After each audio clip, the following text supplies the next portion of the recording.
Hey guys, hopefully this is all working. There's a lot of new things, but welcome to Quarantown. We kicked off this segment last week on the update, and I thought it deserved its own weekly show that I'm going to do a couple times. A week maybe if I get the chance. I figured Monday was a good time to start it. Just so you guys know, I've taught myself green screen technology in my own home, sort of. I've got 4 different monitors hooked up and my mixer hooked up and everything else. And the idea behind this is that we're all stuck at home. Some of us are still working, but the majority of us cannot travel. We can't go anywhere. We can't do anything anymore. And, we're all going to come out of the other side of this pandemic. I know we are going to do it. But before we do that, I figured it'd be fun to tour the world in thanks to, some awesome technology that's out there. Now, I'm trying to monitor you guys over on Facebook, on Twitch, and on YouTube. I see some people have tuned in. So hello to all of you guys out there. I hope you liked the new intro that I threw together today. I'm having a lot of fun making some new stuff here at home, all the while keeping everything together. The podcast is still going like normal. Every single Thursday, coming out with a brand new guest. This week, we had Nick from the band Elder, which was really rad. And every single Sunday, like normal, is the science episode. And every Monday, we replay that science episode right here on Death Wish Coffee Facebook in a watch party. And we'll be doing that again at 5 p.m. today. So you guys can be watching this and then tune back in with me then again. So without further ado, let's see if this works. What I got to do is I got to click on this and then this, and now we're in New York City. All right. So this is what we looked at last week. This is a live feed of Times Square. As you can see, normally it would be hundreds of thousands of people there every single day, and there is very, very, very few people there today, unfortunately. But they still have the I Love New York in the tables right there. And it's pretty cool to just see a place like this that's usually just always in the throngs of people and is just almost completely barren now, which is pretty nuts. How many of you guys have ever been able to go and visit Times Square in New York City? Like I said last week, I've gotten the chance to be there a lot just because I live only about 3.5 hours away. And when I was a kid, my father worked for the state of New York, and he would have to go down to the city a lot for business. And so sometimes my mother and I would be lucky enough to go down with him. And while he was in meetings and doing business stuff, my mom and I would do all the tourist stuff in New York when I was a kid. The Statue of Liberty, the Empire State Building. We used to go see a ton of New York Mets games because back in the 80s and the 90s, in the early 90s, but back in the 80s, like the Yankees were still doing good. And so like their tickets were still like $20 a pop, or like whatever. But Mets, Shea Stadium tickets, those were $5 for bleacher seats. So I've seen a handful of Mets games when I was a kid, just because it was something great to do on like a nice day, like while we were waiting for my dad to get out of work. And again, welcome to everybody on YouTube, on Twitch, and on Facebook. Like I said, this is a brand new segment called Welcome to Quarantown. Seeing as though we're all quarantined doesn't mean we can't all travel the world together. So that's what I'm trying to do right here. Now, to be safe, what I'm going to do is I'm going to go back to our awesome little graphic, and before I switch it over here, because sometimes when I switch cams, there are commercials, thanks to the awesome Earth Cam that I'm using right here. But let's switch it back and see what we can do. Boom. Now, with just like that, just in 1 second, we've went all the way from the East Coast, New York City, all the way to the West Coast. This is downtown Seattle.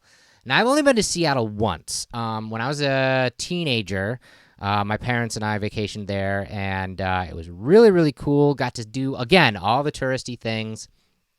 But this is normally another city that these streets would be teeming with people on a Monday. And it is just a ghost town. It is kind of scary, the world that we live in. There's no reason not to feel a little scared, feel a little anxious. It's okay. One of the greatest things about, this time is we're all working on our own mental health. I know, myself included. And it's okay to feel the feelings you're feeling. It's okay to feel that the world is a little out of whack. Let me know if there's anybody from Seattle in those comments. I do see some people saying where you're from. Let me know where you're watching from right now, because we're all touring the streets of downtown Seattle. There is another downtown Seattle cam. Now, let me see if I can go to it without getting a commercial. There it is. There's the Space Needle, the famous Space Needle. Again, going there the only time I ever got to go to Seattle. We definitely up that. It's pretty interesting to be in a place like that and just to see the entire city behind you. It's pretty crazy. Reminds me of an apocalyptic movie, Marissa says on Facebook. I definitely agree. Definitely agree. I hope wherever you guys are watching from, you guys are staying safe and healthy, whether you're watching from America or any other country. We're all in this together. And, we're just, we're going to make it through. We're going to make it through all of this once we can get there. Now, I'm going to make a little movie magic. We'll go back to our little graphic here. Now, let's see. Okay. Now, here is a street that's usually teeming with life and is completely dead right now, and that is the Temple Bar in Dublin, Ireland. That's right, we're all in Dublin, Ireland right now. Top of the morning to you. I will not do an Irish accent. Maybe I will, but I do a terrible accent every time I try to do any type of accent, so I do apologize. I also do apologize if you guys are experiencing any lag. I've got a bunch of different things working, and I am noticing that my stream is dropping a few frames, so bear with me, but that is just internet connectivity problems. I really can't, do much on that. Doing my best. But anyways, this street right here in Dublin, Ireland, is usually teeming with life. Now, it is 8:15 at night. Is that right? Oh, this isn't even live. Look at that. Hold on. Let me see if I can reload it. Reload. I just noticed because it should be 8:15 at night. No, doesn't want to reload for me. Is it going to go to a commercial? It's going to go to a commercial, isn't it? Oh, there we go. So it's just getting into be dusk over there. 52 degrees. One man on the street. I will say this for the Ireland folk. I bet you that those bars are still packed, because how are you going to stop Irish from drinking, right? I know a bunch of Irish descendants and also people in Ireland, and even though we're supposed to be practicing social distancing, I would say that they probably aren't. In fact, let me go back to my graphic here. Let me see. I'm not going to do the search on the camera so you guys can't see it. But let me see Ireland. If I look up Ireland. Oh, I think I got it. Oh my gosh. Is this live? This is live. Unless this is a feed. Oh, this might be just a feed. It's not. Let me rephrase this. I'm not being racist to Ireland. I'm not. I just enjoy drinking whiskey, just like a lot of my Irish brethren do. That's all. So, I know you guys believe me. And you guys are all saying that your internet's been wonky too. This is not a live feed. I'm going to show you this right here because this is fun. This is not a live feed. just so you know. But this is what that pub that you just saw, would look like on a normal day in the pub. A man singing on the guitar, everybody having a good time. I'm sure it is completely shut down. I was only making a joke. I'm sure it was completely shut down, and I'm sure that everyone is practicing social distancing and making sure. But look at that. Doesn't that make you just want to? I'm not a bar person. I used to be back in my youth, but not anymore. I rarely go out to the bars, but seeing something like this makes me just want to go and have a pint and enjoy it with friends and see some live music. Oh, man. Really just want to go back to that for sure. So let's go back to this. Now, I got another place we're going to go today. It's a little bit different. I'm going to reload it just to make sure we're all set here and that it's live. Yeah, my internet. Okay. So we looked at Dublin, Ireland. We looked at Times Square. We looked at downtown Seattle. We've been on both coasts of America, and we've been across the pond, as they say, to Ireland. But why don't we check in with some animals? If I can do this right. Let's see if I can do this right. And yeah, look at that. This is a live feed from the San Diego Zoo. This is the elephants at the San Diego Zoo. I was thinking last time that we did Welcome to Quarantown, I showed you guys some meerkats because they were all running around and having a good time. And I figured, why not go big or go home? So let's look at some of the biggest animals on the planet. And that's the elephants. And it's really cool, actually, this entire enclosure. I've been there a few times. It is giant. This is like the tiniest corner of this elephant enclosure at the San Diego Zoo. And what's amazing about the San Diego Zoo as well is every time that you go to this park, every time you go to the zoo, a portion of your ticket goes to help out the World Wildlife Federation. Everything that you buy in the park, portions of that go to help it. They are constantly trying to better animals in the world, endangered species, and everything else. And it's amazing. And just to give you guys a little backstory, I actually wrote this down because I thought this was really interesting. 11 African elephants were born in South Africa's Kruger National Park and were translocated to Swaziland in 1994. When they were scheduled to be culled and killed, 7 were brought to San Diego, and 4 were actually brought to the Lowry Park Zoo in Florida in 2003. Their numbers have grown, and in August 2015, another of the elephants moved to a new home with a herd at the Fresno Chaffee Zoo. And in June 2019, 2 of the males traveled to Birmingham Zoo and Zoo Atlanta. They have 9 elephants right now.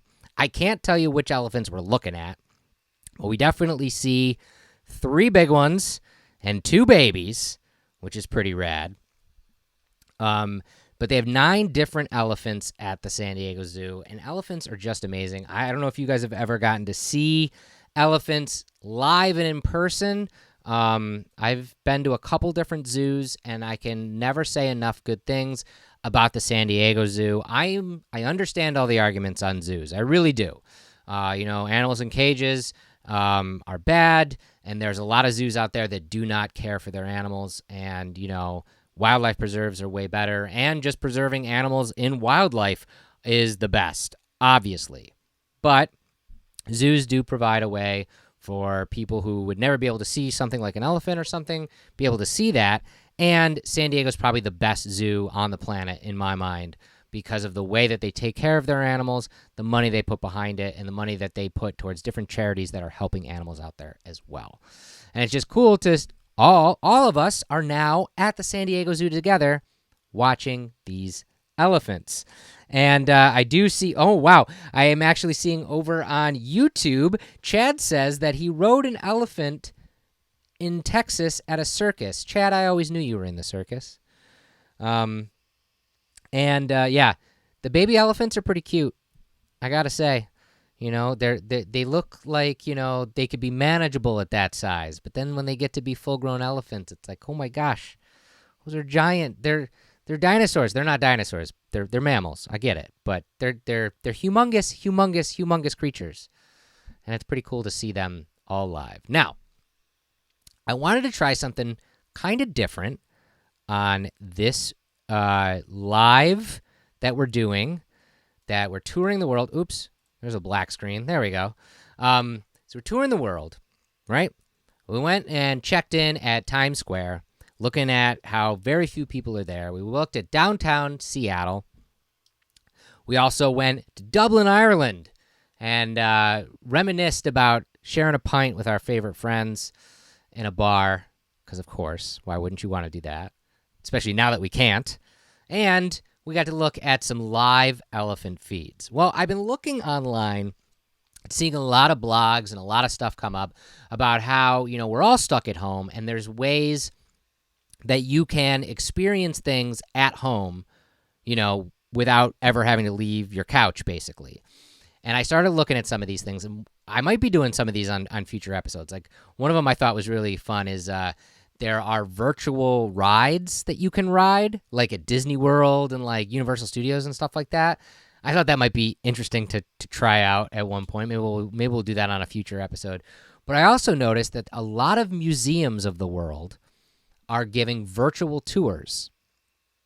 Now, I'm not sure if this is going to work. Hope it's going to work. We're gonna reload this, make sure it works. I love going to museums, and I've always wanted to go to the Louvre. It's one of the most famous museums in the world, and I've never been there. I've never been to Europe. Hopefully one day I'll make it to Europe. Have any of you guys ever been to the Louvre? If you have, let me know, because hopefully, if this works, we're all going to go right now. All right. So, this is a virtual tour, hopefully, of the Louvre, specifically the Egyptian wing of the Louvre. Now, when you walk into the Egyptian wing, it is apparently on the first floor, and you see this incredible Sphinx flanked by two separate pieces of stone. Now, some of this stuff is clickable and some of it isn't, and I can move the camera around kind of as we go. So, if you guys would like to go on a museum tour with the Incredible Jeff, I mean, I would, right? I don't know. Maybe I'll suck at this. We'll see. Basically, this was installed in the eastern wing of the Louvre, and the collections of the Egyptian Antiquities Department are spread over two levels. On the ground floor, there's a thematic presentation of the pharaonic civilization. Welcome to Quarantown, where I will pronounce as many words wrong as I possibly can. And on the first floor, the works are displayed in chronological order. The Tanis Sphinx is there to greet us. Now, here is the Tanis Sphinx. It should come right up. There's a good look at it. This is from the Old Kingdom in 2600 BC. It's a sculpture in granite.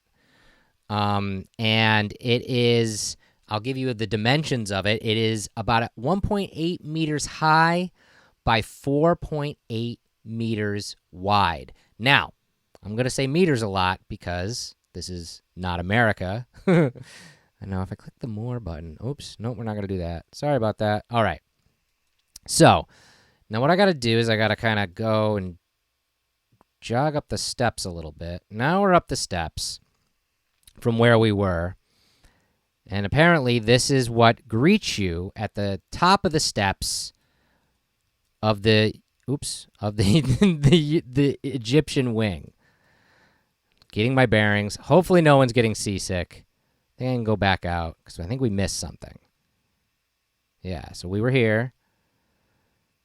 Now there's this, whatever this is, sitting right here. This is this statue. The statue of, now, here I go, pronouncing something wrong probably again, Nakhthoraheb. You can't see it written, so I'm right and you're wrong. It's the statue of Nakhthoraheb, kneeling in prayer. It's from the late period, the 26th dynasty, about 595 BC. This is sanctified sandstone, and it looks pretty big. It looks like it's about 1.4 meters high, so about it's pretty big. So let's go into the main room. Now, one of the main rooms, looks like it has a lot of old Egyptian stuff, like these Egyptian boats right here. You can look at. Oh, that's really neat.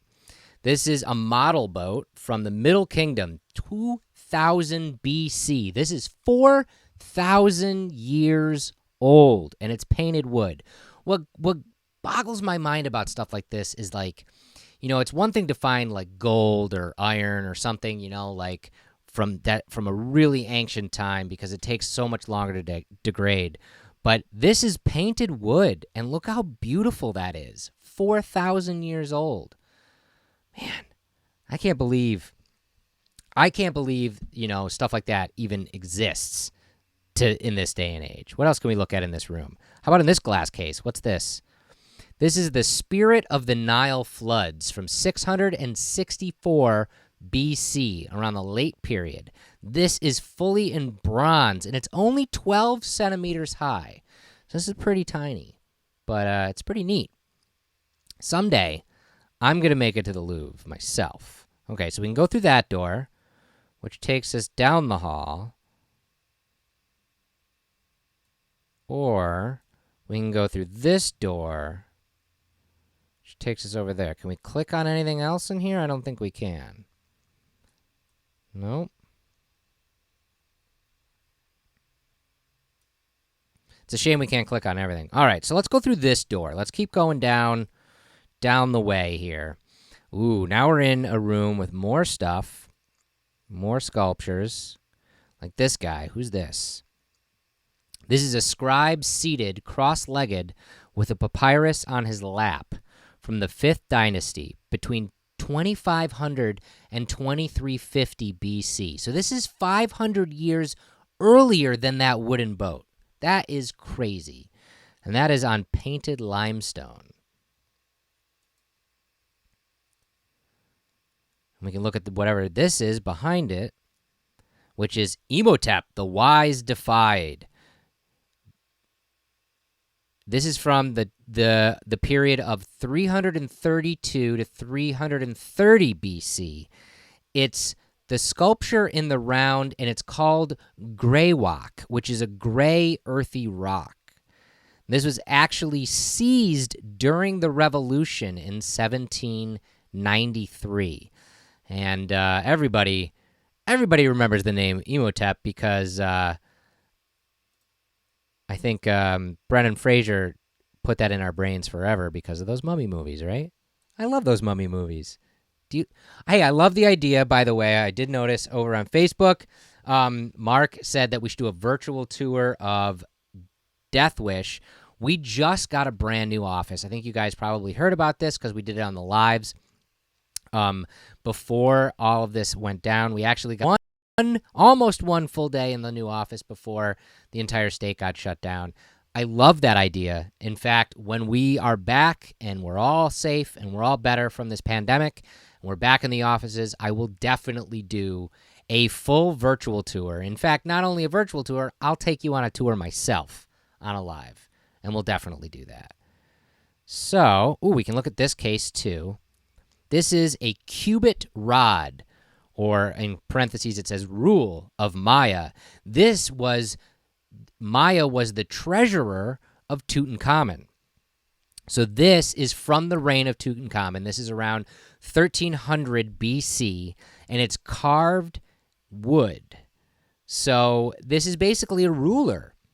And you know your early Testament Bible studies when the Old Testament story when apparently God told Noah to make an ark and he told him to do it by cubits. Well, that's what a cubit is apparently. It's that. I don't remember the actual dimensions of the ark, but there were lots of those, lots of cubits. Ooh, okay. So what's this guy? This guy is Horus. This is a very famous deity in ancient Egypt. Third period. This was from around the third period, around 1069 to 664 BC. This is a bronze casting. This is a metal alloy lost wax bronze casting. So this was actually when they were starting to really get into that, like casting it in wax and then actually casting it in metal afterwards, which is really interesting that, ancient Egypt had such an amazing handle on that kind of stuff. What's this over here? This is a stele of master craftsman, scribe, and sculptor. I'm going to get the name wrong. Irdisen. You guys can't see it, so I'm saying it right. It's the Middle Kingdom around the 11th dynasty. Here's another name that, of course, I'm going to pronounce right. The reign of Nepahetre. Yes. 2033 BC in Upper Egypt. This is a limestone slab. So basically what this is this would be, the notes of this master craftsman, this scribe, kind of explaining who he was, and almost like, like the sign on his door almost. Can I look at anything else? Oh, I can look at this guy. What's this guy? This is the Shabadi of Amenopheus III. This is from the 18th dynasty, from 1391 BC, on granite, and it's pretty crazy that stuff like this is that intact. Like all of those little hieroglyphics on there and everything. It's just so cool. This is only 55 centimeters high, so again, pretty small stuff. Hopefully you guys are doing okay. But yeah, I definitely recommend going through the museum on your own. I'm actually going to give it a break for the moment, just because I see my feed is getting choppy on you guys, and I do apologize for that. I do like these Quarantowns, though. I think there's a lot of potential for all of us to go everywhere. Hit up at Fueled by Deathcast on Facebook, on Twitter, on Instagram. Let me know where you want to go, and I'll see if I can find live webcams or virtual tours. There's so many cool and fun areas to try this out in. I'm obviously going to keep checking in on Times Square because it's right around the corner. But there's so many cool ways to look at webcams and look at live stuff. So we're all stuck at home. We can't really travel, but you guys can come along with me and we can have some fun in Quarantown. I hope you guys had some fun today. I'm still learning how to do all these little tech things, so hopefully, it's working, so bear with me.